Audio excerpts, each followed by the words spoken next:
We are Expedition 33.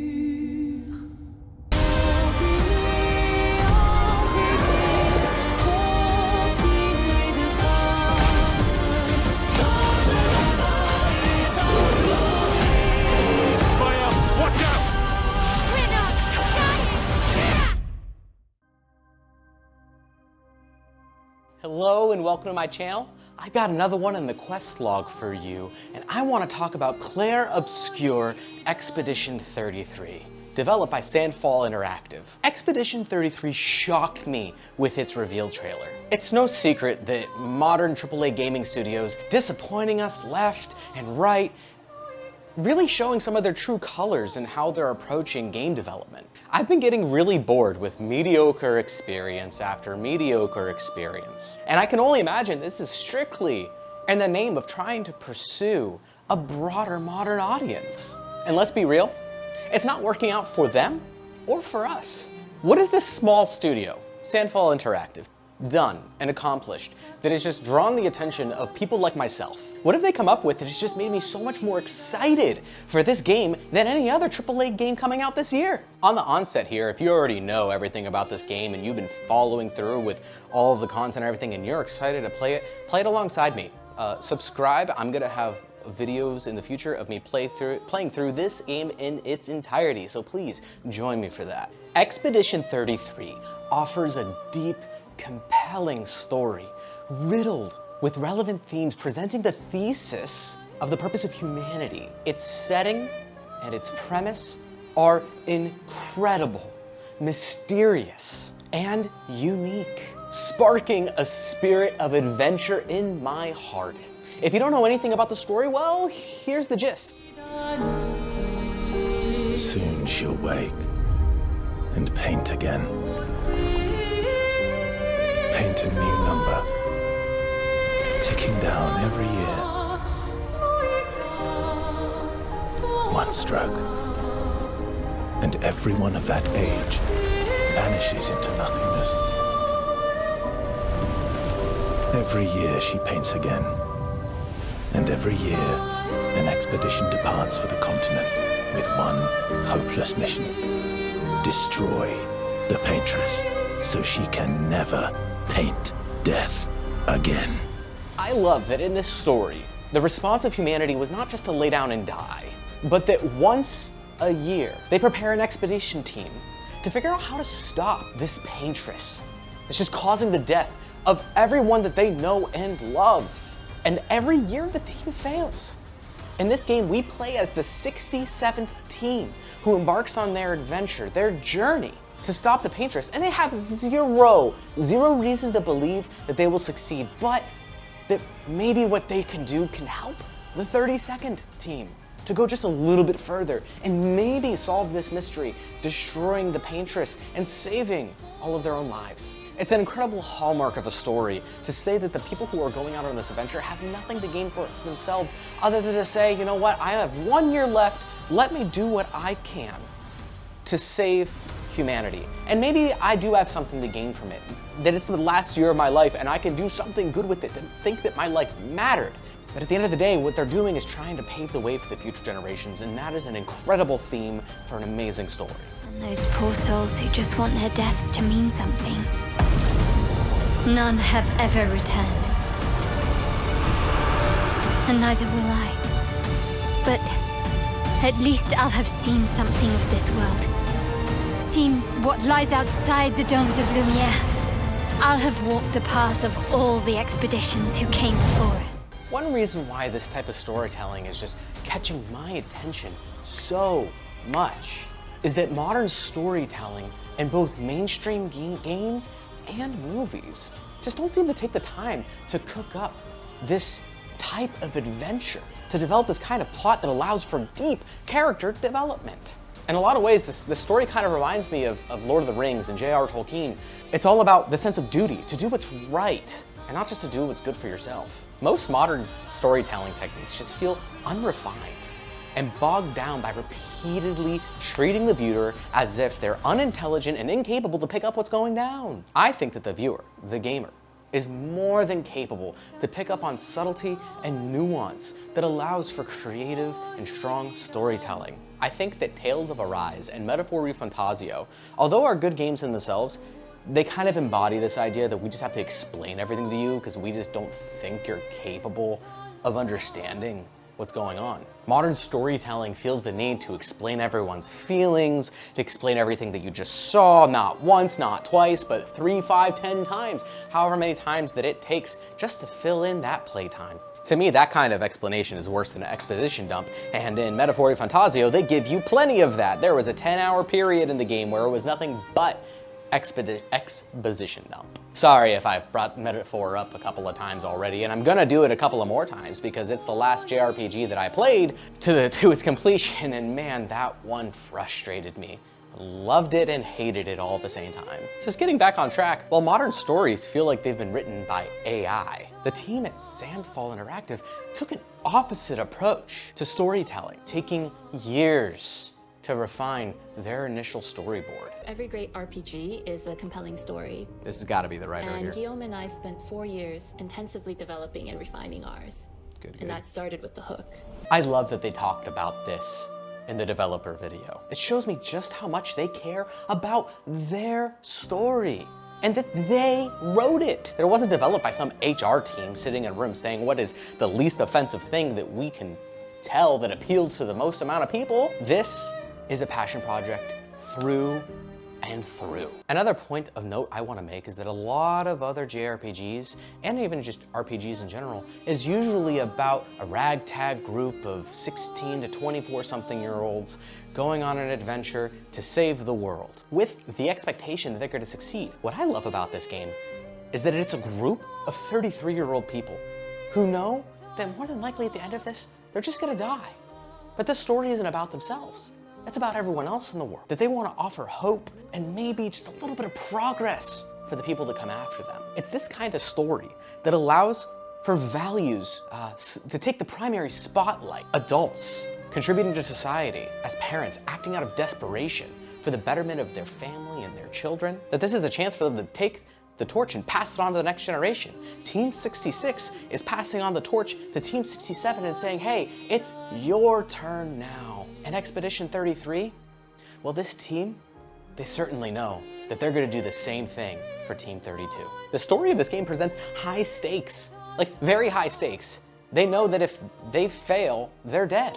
It's certain death. And then the next team is also gonna experience certain death, but there is that glimmer of hope that says, hey, there are still 15 to 20 teams after us that have a feasible chance at stopping this. It is the primary value embodying take responsibility or your life's over.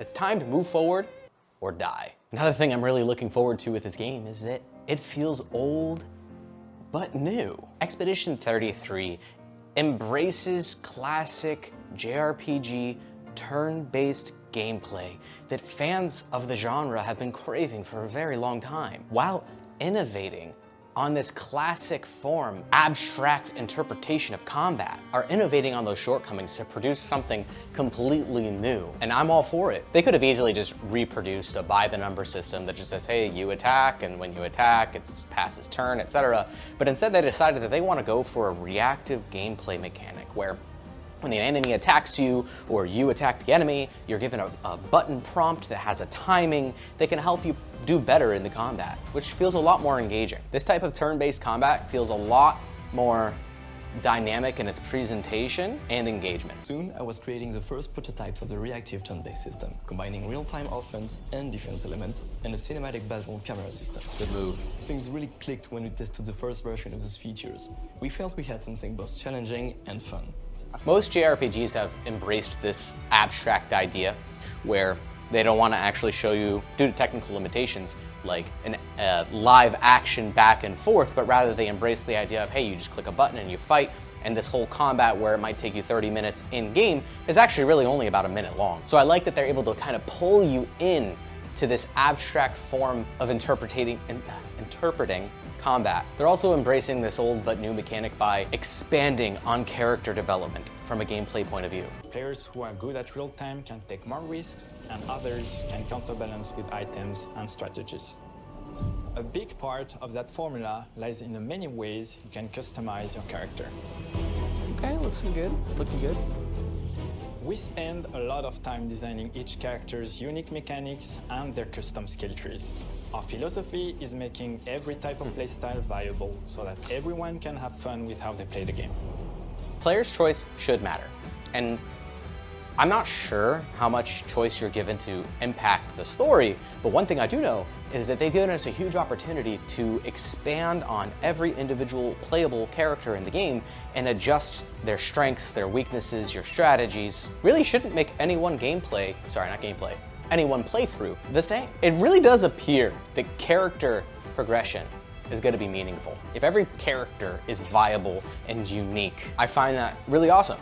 Now there are some like old gaming tropes where, I mean, I've been playing Final Fantasy III on my phone or between Metaphor and Fantasio, where there are certain strategies that just are completely inefficient and ineffective and it's not even worth pursuing. I mean, Metaphor and Fantasio just takes debuffs and they're just completely useless. They are only there for the enemy to use against you, and the game kind of dangles it in your face and says, ha ha ha, you want to poison and kill me? Guess what? I'm immune to everything.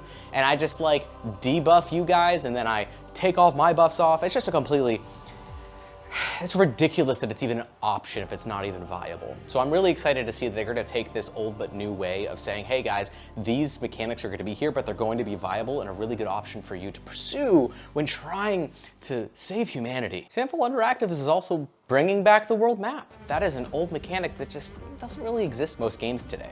The world map served as an abstract to help gap the technical limitations, but we don't really have those anymore.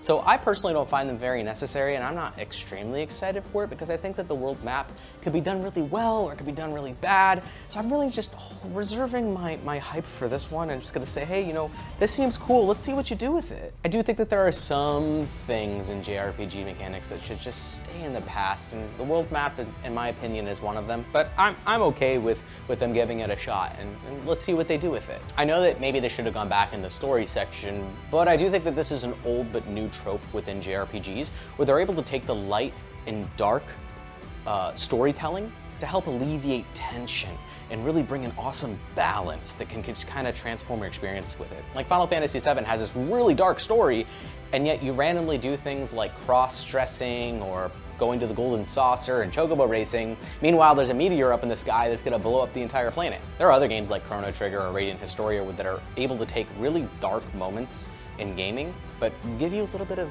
relief from the tension, like a little break. And Expedition 33 is looking to do this. Like the team really wants to embrace this idea, and I think it's just a really tough balance. It's a tough act to get down, but I'm very excited for these light-hearted moments to really draw us away from the dark pieces of the story. I mean, I could use a good laugh here and there within a game, right? It doesn't have to be serious all the time. Despite the fact I love tragic stories, I could go for a good laugh. The third thing that makes me really excited about this game is the design of the world and the monsters. It really adds to the mysterious element of what's happening. Let me explain. Team 33 has no idea, no clue what to expect when they leave the city of Lumiere. Like, imagine how boring this game would be if you booted it up and you leave Lumiere and it's just kind of like a Last of Us 2, right? Or a Last of Us where you just see like, oh, it's a post-apocalyptic world and it's all these run-down, beat-down modern buildings and everything. But no, that's not what this is. It is a vast open world with a lot of intriguing creatures and monstrosities that kind of terrify you. Some of these designs remind me of Silent Hill. I mean, look at this masked guy. This thing is freaky, and I'm all here for it. It's this kind of design that kind of brings you into the immersion, where the characters are experiencing mystery, awe, and wonder, and we too get to experience it. I brought up the Last of Us example because I feel like there are a couple of other JRPGs out there, and I don't want to mention them because it'd be spoilers, where it just turns out you're in a post-apocalyptic landscape, but you never really knew it. So then it's cool that you get to experience the mystery side for them, but we're just like, oh, that just looks like a normal computer to me. So I really like that, as of right now, everything that we've seen has been just communicating, look, this is a completely different dimension from what you're used to. The monster designs reflecting this kind of invocation of the story is really cool, and I love the way that some of these things look gritty and dark. They remind me of something like straight out of a Souls game, right? Where it's just like, oh, this is insurmountable. How could I even beat this thing? And the final point I'll say that I'm very excited for this game is its price point. This thing is selling for $50 on Amazon. $50. I haven't seen a game selling for that much that's brand new in an incredibly long time. Now, normally price points don't really matter to me. But the fact that this indie studio that's comprised of a few guys who just said, you know what, we're gonna drop everything to invest in this passion project. And then on top of that, we're selling this game for $50 to $55. What kind of confidence do you have to have in your project to say, we're gonna sell so many copies that we're gonna recoup all of our costs, all of our costs. I mean, they started development 4 years ago in 2021 at the onset of inflation, man. Like, they could have easily charged $70 for this, but no, they chose to charge $50. That is a super intentional thing, and that takes guts to say, we're confident, we don't need to charge $70. Like, I don't even know how they're getting away with charging so little, but hey, all the power to them. I hope that they sell out and make so many profits that they're able to produce whatever else they want next. Needless to say, I am excited to play this game.